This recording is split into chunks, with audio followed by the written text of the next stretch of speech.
New York City, September 1998.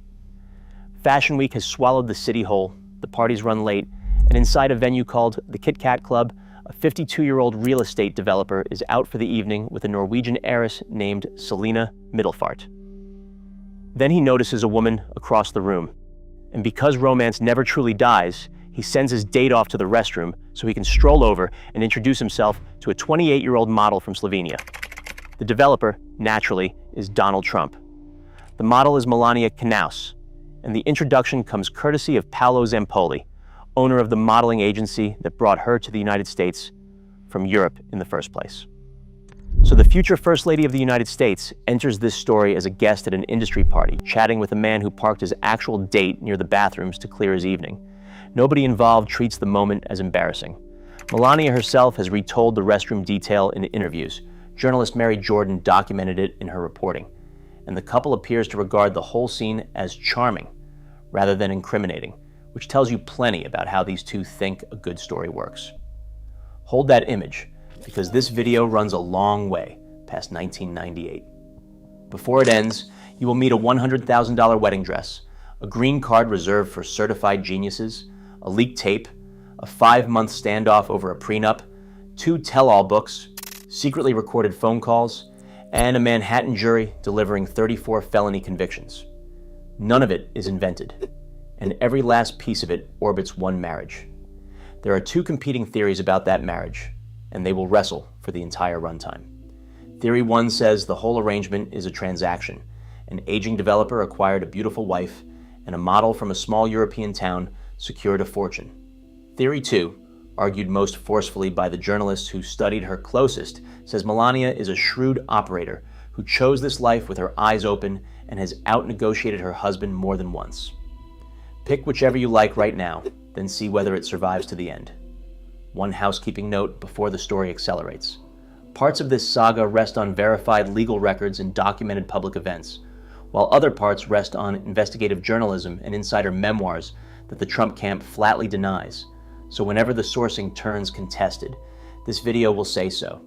A jury verdict is a fact, a memoir is a claim. This marriage generates enormous quantities of both, which is half the reason it fascinates people who otherwise could not care less about celebrity weddings. Back inside the Kit Kat Club, the opening move flops. Melania refuses to hand over her phone number, partly because Trump's reputation precedes him, and partly because the woman he arrived with is still hovering somewhere near the restrooms, presumably wondering why her date evaporated. Declining seems like sound judgment, and it also doubles as an opening bid. It helps to know what each person represented to the other that night. Trump, at 52, already ranked among the most famous businessmen in New York, carrying a public profile and a reputation that Melania, by her own account, knew all about before he opened his mouth. Melania, at 28, worked as a professional model in a city stacked with professional models, holding a portfolio, an agent, and ambitions that ran well past the runway. One of them arrived with fame, and the other arrived with discipline, and the exchange rate between those 2 currencies is basically the plot of this entire video. What Melania does next explains almost everything that follows. Rather than giving Trump her number, she asks for his, and her reasoning, recounted later in interviews and in Jordan's reporting, runs like a screening questionnaire. If he hands over only a business line, he views her as a professional contact, but if he hands over his personal numbers, he wants something romantic. She engineered a test on the spot at a party aimed at one of the most famous businessmen in the city, while his abandoned date wandered the venue. He passed by, surrendering every number he carried. Days later, she called. Their first date unfolded at Mumba, a high-profile New York club, which is precisely the venue you pick when discretion ranks low on the agenda. And from there, the relationship rolled into a loud, public, tabloid-friendly courtship. Neither party seemed bothered by the attention, and one of them visibly fed on it. The courtship ran loud on purpose, and the volume itself counts as evidence. Plenty of wealthy men date models quietly, but this relationship played out in gossip columns almost from the first dinner, with both halves of the couple treating the coverage as part of the arrangement rather than a cost of it. That pattern never broke across the following decades. Cameras attended the wedding, cameras attended the campaign, and eventually, cameras attended the courtroom, and at no point did either Trump appear surprised to see them. 2 decades later, Jordan would build an entire book around the argument that Melania never rode passenger in this relationship, and the phone number test reads like Exhibit A in that case. A 28-year-old model met a famous developer and immediately ran him through due diligence before agreeing to a single dinner. File that away. The same instinct returns later at much higher stakes, in a negotiation involving lawyers, headlines, and a very awkward 5 months in New York. Nothing about Melania's starting point aims at Palm Beach. She arrived in 1970 in Novo Mesto, a town that belonged to Yugoslavia then and belongs to Slovenia now, which means the future First Lady of the United States grew up in a socialist country that no longer appears on any map. Modeling carried her out. Zampolli's agency brought her across the Atlantic in the late 90s, and she lived and worked in New York, which is how she ended up inside that particular club in September 1998. Take a second to appreciate the trajectory, because trajectories like this one do not occur naturally. A girl born in socialist Yugoslavia in 1970 ends up on the cover of Vogue, inside the White House, and eventually married to the defendant in an American felony trial, all through a chain of events that started at a fashion party. History rarely moves anyone that far that fast, but fashion occasionally does. Then there is the arithmetic that critics never stopped running. Donald entered the world in 1946 and Melania in 1970, a 24-year gap that commentators spent decades using to frame the whole marriage as a transaction with vows stapled to it. Melania has always rejected that framing, insisting the relationship rests on mutual attraction and shared energy, and strictly speaking, nobody outside of marriage can disprove her. What outsiders can track is everything the couple did in public, and that record turned out to be extremely busy. In March 2001, 4 years before the wedding, and long before anyone outside New York cared, Melania secured her American green card. Not the standard kind either. Her approval came through the EB-1 program, a category reserved for individuals with sustained national and international acclaim, a bar pitched so high that immigration lawyers nicknamed it the Einstein visa. You can already guess where the internet eventually took this. Once her husband started running the federal government on a hardline immigration platform, critics excavated the visa and asked the obvious question: how exactly does a fashion model clear a bar named after Einstein? The joke basically wrote itself.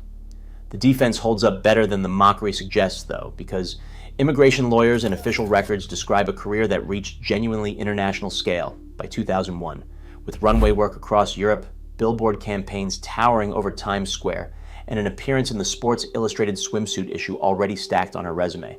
Her attorney, Michael Wilds, called her more than amply qualified, and on paper, the paperwork won. The EB-1 fight also shows how the public processes this couple's history. Facts from years earlier, harmless at the time, keep resurfacing in later political wars. A green card approved in 2001 became a presidential era scandal, and a tape recorded in 2005 became a 2016 campaign crisis.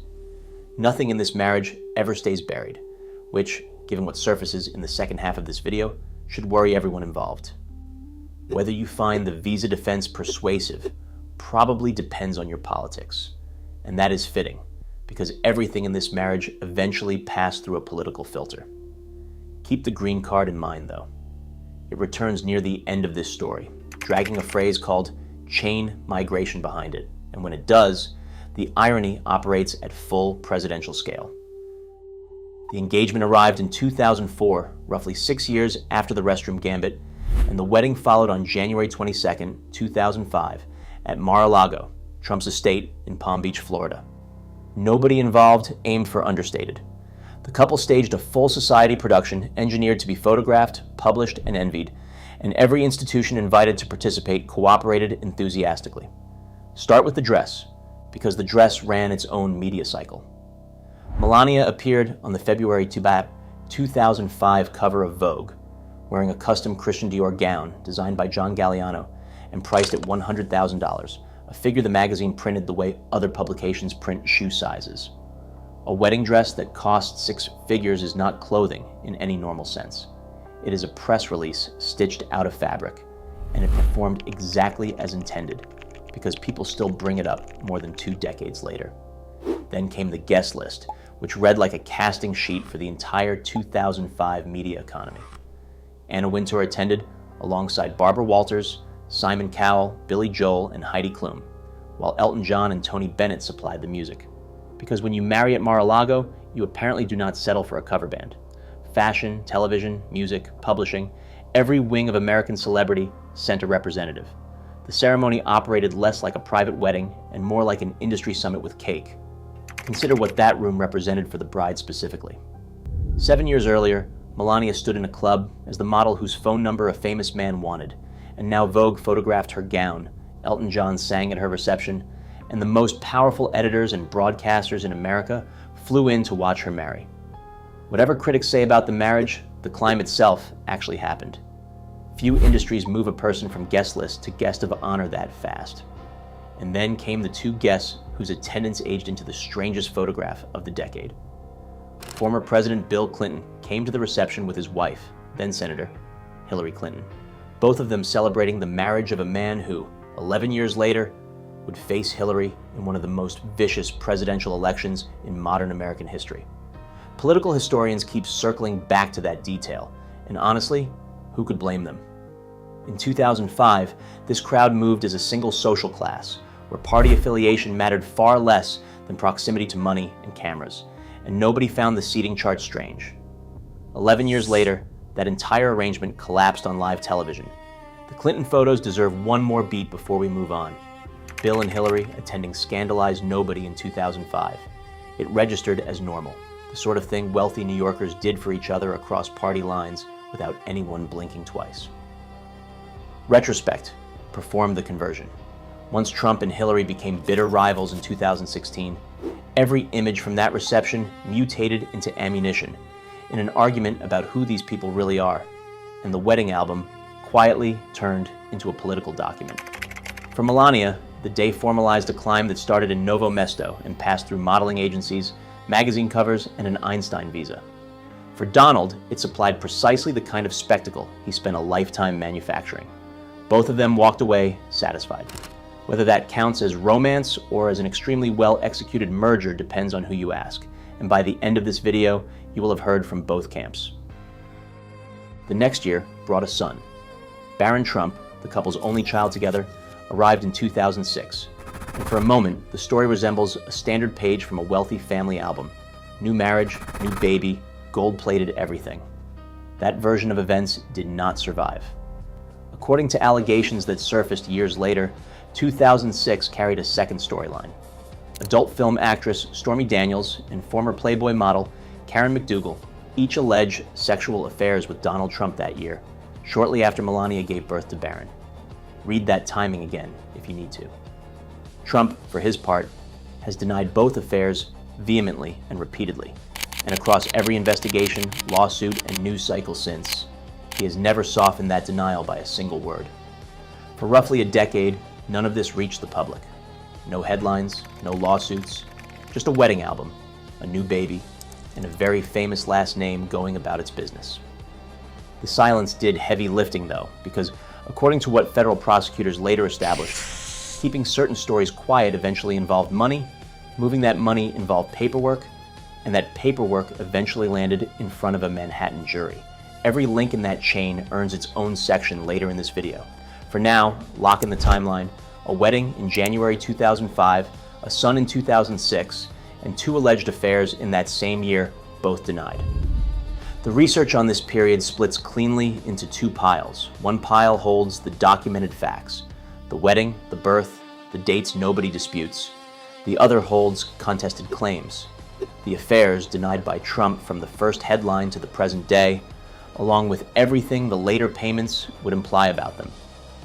This video keeps the piles separate because the marriage's defenders and its critics both cheat by mixing them, and the actual record is strange enough without any mixing at all. October 2016, 1 month before Election Day, the Access Hollywood tape, recorded back in 2005, leaked into public view, and on it, Donald Trump brags about groping women. For most candidates in most eras, that recording ends the campaign, the marriage, or both within a week. This campaign, famously, kept moving. Everyone waited to hear from Melania. Her response, when it arrived, defended her husband from top to bottom. She characterized the comments as boy talk, urged the public to accept his apology, and asked voters to concentrate on the political issues facing the nation. Notice what that statement does not contain. There is no distancing and no ambiguity, just a wife stepping directly into the ugliest news cycle of the campaign and absorbing part of the blast on her husband's behalf. Reactions split along predictable lines. Supporters saw loyalty, critics saw damage control, and students of the marriage filed the moment away as evidence for whichever theory they already held, which is how nearly everything in this story tends to work. The tape did not sink the campaign, and neither did anything else. Both grand theories of the marriage can claim this moment, and both sides regularly do.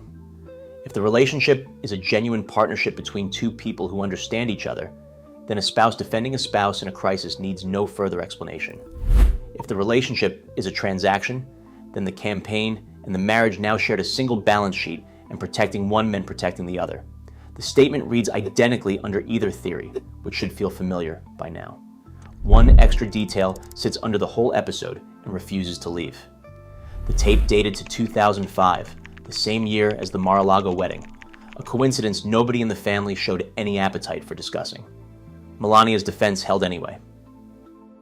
A month later, Trump won the presidency anyway. The news cycle churned forward, and the family prepared to relocate to the most famous address in America. Well, part of the family prepared. Melania stayed behind in New York, and that decision earned its own chapter in every book written about her since. Presidents move into the White House on Inauguration Day, and First Ladies traditionally move in beside them. Eyebrows climbed, then, when Melania stayed behind in New York for 5 full months after her husband took office, the official explanation sounded reasonable. Barron needed to finish his school year without disruption, and the family declined to yank a young student out of class mid-year for the sake of optics. Fair enough, honestly, since plenty of parents would decide the same way. So what actually filled those 5 months? Washington Post journalist Mary Jordan, after more than 100 interviews for her book The Art of Her Deal, reported a second explanation running underneath the official one.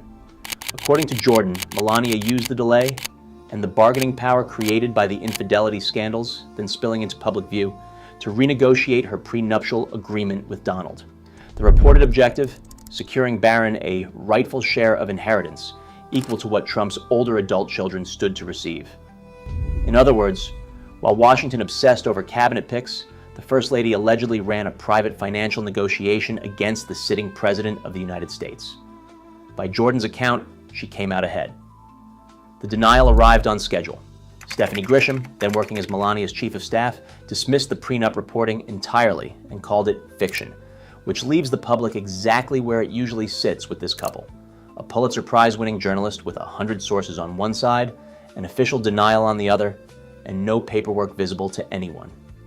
You can pick your version. Just remember that the woman in question once tested a suitor by demanding all of his phone numbers before dialing any of them. Notice how neatly the two explanations coexist, by the way. Barron really did finish his school year in New York, and none of the reporting disputes that, so the official story holds up as far as it goes. Jordan's account simply argues that the same 5 months did double duty, with the school calendar providing cover for a negotiation nobody intended to announce. A good negotiator wastes nothing.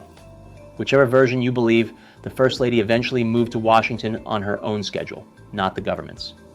Then the immigration story returned, exactly as promised. During Trump's presidency, Melania sponsored her parents for permanent residency in the United States through the family reunification process, which political vocabulary compresses into the phrase chain migration. At that very moment, President Trump publicly demanded that Congress end chain migration, describing it as a threat to the American economy and to national security. So the White House ran a hardline message against the precise mechanism the First Family quietly used, and the Einstein visa discourse came roaring back alongside it. Awkward barely covers it. Nobody in the administration ever produced a clean answer for that contradiction, probably because none exists. A family that benefited twice from the immigration system, once through an acclaim-based green card and once through parental sponsorship, spent those years fronting a political message aimed at narrowing the same system for everyone else, and critics reached for the word hypocrisy, while the White House mostly reached for silence. In 2018, the private machinery behind the 2016 campaign started surfacing in federal court.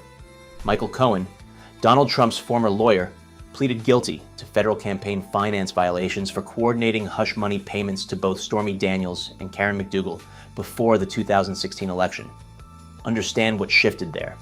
The affairs themselves remained allegations, denied then and denied now, but the payments designed to keep those stories quiet moved out of the rumor category and into the court record, sworn to by the man who arranged them. Reporting kept tightening the circle around the arrangement. According to Wall Street Journal, reporting from that same period, Trump participated in nearly every step of the payoffs to Daniels and McDougal, which left the operation looking less like a rogue lawyer improvising and more like a managed project. Trump's framing never wavered. The affairs never happened, according to him. And every investigation touching the payments amounted to a politically motivated witch hunt. Millions believed him completely, millions believed the opposite, and the marriage at the center of it all kept quiet in public and carried on. Then came 2020, when two books detonated within months of each other, both written by women with unusual access. The first, Jordan's The Art of Her Deal, assembled more than 100 interviews into a portrait that flattened the most popular public theory about Melania. Forget the captive trophy wife narrative, Jordan argued. Her reporting describes a strategic player who shares many personality traits with Donald, who understood exactly what she stood to gain when she married him, and who often advises him from behind the scenes more effectively than anyone else in the building. In that telling, the First Lady never sat trapped inside the operation. She helped run it. The second book came from much closer range. Stephanie Winston Wolkoff, a former Vogue executive and Melania's close friend of 15 years, worked as an unpaid advisor in the White House until a spectacular falling out over the inauguration's finances, and she left the friendship carrying material of her own. Wolkoff secretly recorded her conversations with the First Lady. Her memoir, Melania and Me, describes a transactional inner circle around the Trumps and portrays a First Lady who, in Wolkoff's telling, greeted public criticism with something close to indifference. Friendship, access, betrayal, tapes. The book reads like The Marriage in Miniature. Weigh the sourcing before choosing a favorite, because the two books rest on different kinds of evidence. Jordan built her case from more than 100 interviews, the standard architecture of investigative journalism, while Wolkoff arrived holding actual audio of the First Lady's own voice. Official denials met both books. Grisham stayed on record calling the prenup reporting fiction. The broader Trump camp rejected these portraits wholesale, and readers ended up doing what this entire story forces everyone to do, deciding how much weight a denial carries against a tape. Put the two books side by side and something odd emerges. One author argues Melania quietly wins every negotiation she enters, while the other argues she stopped caring what anyone thinks, and both agree on the core point.